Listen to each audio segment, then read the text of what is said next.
അല്ലെങ്കിലും പാലക്കാട് ഇത്രയും വലിയൊരു സംഭവം വരുമ്പോൾ ബ്രാഞ്ച് തലത്തിൽ ഒരു ചർച്ചയൊക്കെ വേണ്ടേ? ആരോടും മിണ്ടാതെ തുടങ്ങിയ ഇതന്നെയൊക്കെ ഒരു അവസ്ഥ.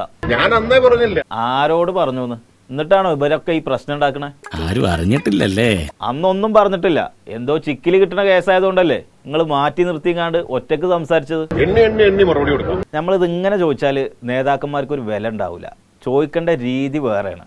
മറ്റോരെ രംഗത്തിറക്കാം. ആശങ്ക തീർത്തു കൊടുക്കണം എന്നുള്ളത് CPIയുടെ നിർബന്ധമായ ഒരു ആവശ്യമാണ്. അത് കണ്ടോ, നമ്മുടെ ഒപ്പമുള്ളവരും രംഗത്തിറങ്ങി. ഇനിയിപ്പോൾ എന്താ ചെയ്യുക? രാഷ്ട്രീയ ദുഷ്ടലാക്കാണ് ഇതിന്റെ പിന്നിലുള്ളത്.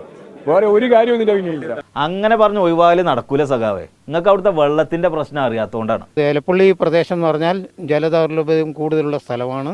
സഖാവ് കേട്ടില്ലേ? എഞ്ചിനീയറെ പറഞ്ഞ് പറ്റിച്ചതുപോലെ CPIക്കാരെ പറ്റിക്കൽ നടക്കൂല. അങ്ങനെ ഒരു റിപ്പോർട്ട് നമുക്ക് അവർക്ക് കൊടുത്തിട്ടില്ല. നമ്മൾക്ക് ഇൻഫ്രാക്ക് പദ്ധതിക്ക് വേണ്ടിയിട്ട് 10 MLD പ്ലാന്റ് അവിടെ പ്രൊജക്റ്റ് വരുന്നുണ്ട്. അതിന്ന് വേണമെങ്കിൽ സ്പെയർ ചെയ്യാൻ പറ്റും എന്ന് മാത്രമേ നമ്മൾ പറഞ്ഞിട്ടുള്ളൂ. എഞ്ചിനീയറും കൈവിട്ടു. ഇതാണ് പറഞ്ഞത്. ആരോടും മിണ്ടാതെ തുടങ്ങിയത് അബദ്ധമായി എന്ന്. അത് വെറുതെ പറയുന്നതാണ്. നിങ്ങൾ വള എന്ന് ആരാ പറയണേ? എല്ലാരെയും ഒരുമിച്ച് പറ്റിക്കല് നടക്കുന്നു തോന്നുന്നില്ല സഖാവേ. ജനങ്ങളെ പല രീതിയിൽ തെറ്റിദ്ധരിപ്പിക്കുന്നുണ്ട്. കണ്ടോ, വെള്ളം എവിടുന്ന് കൊടുക്കുന്നു പറഞ്ഞിട്ടില്ലെങ്കിൽ എല്ലാവരും സൈക്കിൾ എടുത്ത് കൂടും. പറഞ്ഞില്ല എന്ന് വേണ്ട.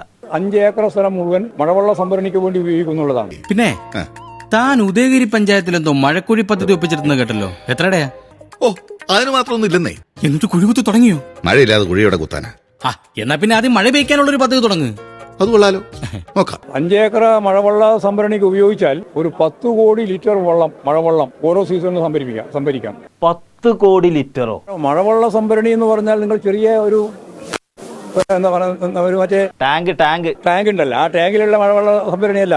പിന്നെ നിങ്ങൾ ഇപ്പൊ പറഞ്ഞ പോലെ എവിടെ ഇതിനു മുമ്പ് സംഭരിച്ചിട്ടുള്ളത്? വിസ്മയ പാർക്ക് വരുമ്പോൾ ഇതേപോലെ തന്നെയായിരുന്നു. വലിയ തർക്കമായിരുന്നു. ഇവിടെ വെള്ളം, അന്ന് ഞാൻ അതിന്റെ പ്രസിഡന്റ് ആയിരുന്നു. ഞാൻ പറഞ്ഞു വെള്ളം ഞങ്ങൾ ഉണ്ടാക്കും. അതെങ്ങനെയാന്ന് വെച്ചു. അപ്പോഴാ പറഞ്ഞത് മഴവെള്ള സംഭരണി ഉണ്ടാക്കുന്നു. 8 കോടി ലിറ്റർ വെള്ളം സംഭരിക്കാനുള്ള മഴവെള്ള സംഭരണി അവിടെയുണ്ട്. അത് ഏത് എഞ്ചിനീയർ ഐഡിയ ആണ്? ഒരു എഞ്ചിനീയർ അല്ല, നമ്മൾ തന്നെ ഉണ്ടാക്കിയതാ. അപ്പൊ മാഷ്ക്ക് ആ പണി അറിയാലേ? നോട്ട് ചെയ്ത് വെക്ക്. നോട്ട് ചെയ്തു.